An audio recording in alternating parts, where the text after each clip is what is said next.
السلام علیکم ناظرین، یہود النصار ہمارے سب سے بڑے دشمن ہیں۔ اللہ تعالیٰ نے قرآن پاک میں بھی ارشاد فرمایا کہ یہود النصار تمہارے دوست نہیں ہو سکتے۔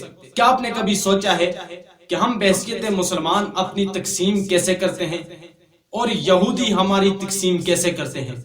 ہم اپنی تقسیم مکاتب فکر یا فرقوں کی بنیاد پر کرتے ہیں، مثلا بریلوی، دیوبندی، اہل حدیث وغیرہ وغیرہ میں، اور اس کے بعد بریلویوں میں بھی کئی جماعتیں آ جاتی ہیں، دیوبندیوں میں بھی کئی جماعتیں آ جاتی ہیں، اہل حدیثوں میں بھی کئی جماعتیں آ جاتی ہیں۔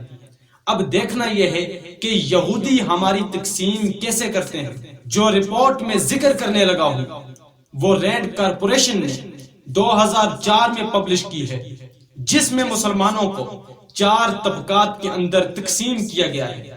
وہ تقسیم کوئی بریلوی، دیوبندی، اہل حدیث میں نہیں ہے، بلکہ وہ تقسیم کچھ الگ طرح سے یہودیوں کے نزدیک جو پہلی تقسیم ہے، یعنی کہ جو پہلا طبقہ ہے وہ طبقہ سیکولر کا طبقہ ہے۔ سیکولر مسلمان یعنی کہ صرف نام کا مسلمان، عبادت کو دل کرے تو ٹھیک ورنہ نہیں، ایک آزاد سا مسلمان۔ ان کے نزدیک ریاست کا دین کے ساتھ کوئی تعلق نہیں۔ یہودیوں کی پلاننگ یہ ہے کہ اس طبقے کو اپنے ساتھ براہ راست شامل کیا جائے، انسانی حقوق کے نام پر اسلامی تعلیمات کی ان سے مخالفت کروائی جائے، جس کی مثال آپ پاکستان کے اندر بھی دیکھ سکتے ہیں کہ عورت مارچ میں کیا کیا ہوتا ہے، آپ کے سامنے ہے سب۔ اس کے بعد دوسرے نمبر پر جو طبقہ ہے جس میں یہودیوں نے ہمیں تقسیم کیا ہوا ہے، وہ طبقہ ماڈرنسٹ کا طبقہ ہے کہ درباری ملاؤں اور نام نہاد پیری مریدی والا طبقہ ہے۔ یہ وہ طبقہ ہے جو درباروں کے اوپر ڈول بجانے اور ناچنے کا درس دیتا ہے اور اسی کو ہی وہ عبادت سمجھتا ہے، اور اپنے مریدوں کو وہ یہ بات سمجھاتے ہیں کہ آپ نے اپنے پیر کی بیعت کر لی، بس آپ کی بخشش ہو جائے گی، چاہے آپ کے اعمال جیسے بھی ہوں۔ یہودیوں کا کہنا ہے کہ اس طبقے کو ان کے مسلک میں غالب کیا جائے۔ اصل میں یہ وہ لوگ ہیں جو دین میں اپنی مرضی سے تعویل کرتے ہیں، جس قسم کا دین میں ان کو جو چیز پسند آتی ہے اور وہ اپنی مرضی سے اس میں ایڈ کر لیتے ہیں۔ اپنی مرضی سے انہوں نے دین بنایا ہوتا ہے، اپنی مرضی کو ہی وہ دین سمجھتے ہیں۔ اس کے بعد تیسرے نمبر پر جو طبقہ ہے وہ روایتی علماء کرام کا طبقہ ہے، جو چند عبادات مثلا نماز، زکوٰۃ، حج، روزہ وغیرہ میں تو بہت آگے ہیں، لیکن اس سے آگے نہیں بڑھتے۔ یہود کا نظریہ ان کے متعلق یہ ہے کہ ان کو نہ چھیڑا جائے، ان کو اچھا بھی نہ کہا جائے اور ان کو برا بھی نہ کہا جائے، اور نہ ہی ان کو سپورٹ کیا جائے۔ یہ وہ طبقہ ہے جو مدارس کے اندر بیٹھ کر، مسجدوں کے اندر بیٹھ کر قال اللہ و قال رسول کا درس دیتے ہیں، عقائد عبادات کا درس دیتے ہیں۔ اس کے بعد چوتھا طبقہ جس میں یہود نے ہمیں تقسیم کیا ہوا ہے، یہ وہ طبقہ ہے جو یہود کی آنکھ میں کھٹکنے والا طبقہ ہے، جس کو فنڈامنٹلسٹ کہا جاتا ہے۔ یہ وہ طبقہ ہے جو اسلام کو بطور دین مکمل ضابطۂ حیات سمجھتا ہے۔ یہ انقلابی طبقہ ہے جو اس نظام کو بدلنے کی بات کرتا ہے، اس کا تعلق کسی ایک مسلک سے نہیں۔ یہ بریلویوں میں سے بھی ہو سکتا ہے، یہ اہل حدیثوں دیوبندیوں میں سے بھی ہو سکتے ہیں۔ یہ طبقہ بریلویوں میں یہ حضرات بھی ہو سکتے ہیں، اور دیوبندیوں میں سے بھی یہ حضرات ہو سکتے ہیں، اور اہل حدیثوں میں سے بھی یہ حضرات ہو سکتے ہیں۔ یہود کا نظریہ یہ ہے کہ اس طبقے کو خود بھی مارو اور پہلے طبقے سے بھی ان کو مرواؤ، اور دوسرے طبقے سے ان کے خلاف فتوے جاری کرواؤ۔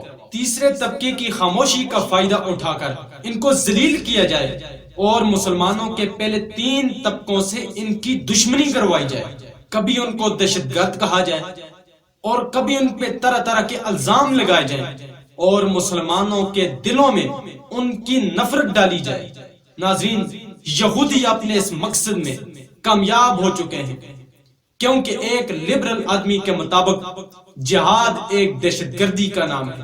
وہ جہاد کو ایک دہشت گرد سمجھتے ہیں، وہ جہاد کو ایک گالی سمجھتے ہیں۔ ان کا اگلا ٹارگٹ یہ ہے کہ جو دوسرا طبقہ ہے درباری ملاؤں اور نام نہاد پیری مریدی والا طبقہ، اس طبقے کو تیسرے طبقے سے جو روایتی علماء کرام کا طبقہ ہے اس طبقے سے دور رکھا جائے، کیونکہ تیسرے طبقے کے پاس، علماء اکرام کے پاس مسجد، مدرسہ، خطبات، عیدین، جمعہ اور اس طرح کے درس کی مجلسیں موجود ہیں، اور وہاں پر یہ لوگوں سے بات کر سکتے ہیں، وہاں پر لوگوں کو عبادات کا، عقائد کا، جہاد کا درس دے سکتے ہیں۔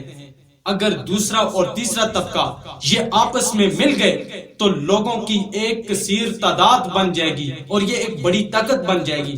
اسی لیے یہود کا کہنا ہے کہ ان دونوں طبقوں کو بھی ایک دوسرے سے دور رکھا جائے۔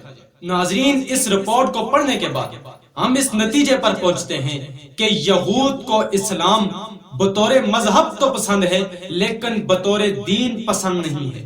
ان کو ہماری عبادات سے کوئی سروکار نہیں ہے، اصل مسئلہ ان کو ہمارے نظام سے ہے۔ اگر تاریخ کا مطالعہ کیا جائے تو دنیا میں جتنی بھی جنگیں لڑی گئی ہیں، زیادہ تر جنگیں نظام کی وجہ سے ہی لڑی گئی ہیں۔ اب آپ بحیثیت مسلمان خود سوچ سکتے ہیں کہ ہم کس سٹیج پر آ پہنچے ہیں، ہم کس سٹیج پر کھڑے ہیں اور ہمیں کیا ہونا چاہیے۔ کہا جاتا ہے کہ اگر حق کی پہچان مشکل ہو یا حق کو پہچاننا ہو تو باطل کے تیروں کا رخ دیکھ لو تو حق کو پہچان جاؤ گے۔ اب وہ وقت آ چکا ہے کہ ہمیں بحیثیت مسلمان تمام فرقوں سے نکل کر ایک پلیٹ فارم کے اوپر جمع ہونے کی ضرورت ہے۔ جس طرح ہندو جو ہزاروں خداؤں کی عبادت کرتے ہیں، جو ہزاروں خداؤں کو مانتے ہیں، لیکن اگر مذہب کی بات آ جائے تو سارے ہندو ایک جگہ اکٹھے ہو جاتے ہیں۔ ہم مسلمان، ہمارا کلمہ ایک ہے، ہمارا خدا ایک ہے، ہماری کتاب ایک ہے، ہمارا کعبہ ایک ہے، ہمارا رسول ایک ہے، تو کیا ہم ایک نہیں ہو سکتے؟ آئیے ہم خود بھی بیدار ہوں اور دوسروں کو بھی بیدار کریں۔